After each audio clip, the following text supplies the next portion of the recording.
রাত্রে খাবার পাত্র ঢেকে না রাখলে সেই খাবার খাওয়া কি নাজায়েজ? আমি শুনেছি যেইগুলা খাবার খোলা রাখা হয় সেইগুলাই নাকি দুষ্ট জিন চেটে চেটে খায়। কথাটি সহি কিনা?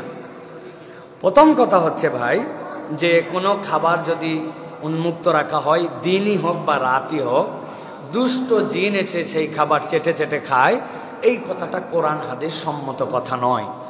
এটা কোরআন হাদিসের কোথাও এইভাবে আমার জানা নাই যে দুষ্ট জিন এসে চেটে খায়। রাসূলুল্লাহ সাল্লাল্লাহু আলাইহি ওয়াসাল্লাম বলেছেন, এটাই নয়।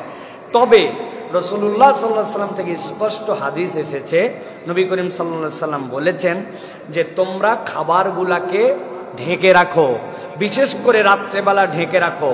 নবীজি বলছেন ফা ইন্না ফিস সানাতি লাইলা, নিশ্চয় বছরে এরকম কতকগুলা রাত আছে, ইউনাজ্জিলু ফিহা ওয়াবা, যে যার মধ্যে বালা মুসিবত অবতীর্ণ হয়, এবং ওই বালা মুসিবত যখন চড়ে বেড়ায়, ওই ভাইরাসগুলা যখন চড়ে বেড়ায়, নবীজি বলছেন যেইগুলা ঢাকা থাকে সেটাতে ঢোকে না, যেটা খোলা থাকে সেটাতে ঢুকে যায়।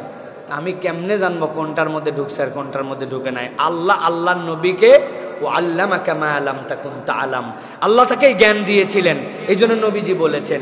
এই জন্য এই হাদিসের ব্যাখ্যায় মুহাদ্দিসিনে কেরামের মতামত, এই নির্দেশটা ওয়াজিব না, এই নির্দেশটা মুস্তাহাব, সুন্নাহ।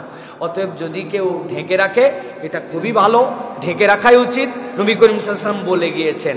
কিন্তু যদি উন্মুক্ত থাকে তাহলে এটা খাওয়া জায়েজ না না জায়েজ? হ্যাঁ, খাওয়া জায়েজ, খেতে পারবে, এতে তার জন্য কোনো গুনাহ হবে না। কিন্তু এর মধ্যে ক্ষতি আছে কি না আছে কে জানে। এই জন্য তারা বলছেন যদি এরকম উন্মুক্তও থাকে তাহলে ওটা যদি ফেলেও দিতে চায়, গার্বেজ না করে অন্য কোনো পশু পাখি প্রাণীর জন্য সেটা দিয়ে দিবে। তবে ঢেকে রাখা আমাদের জন্য উত্তম।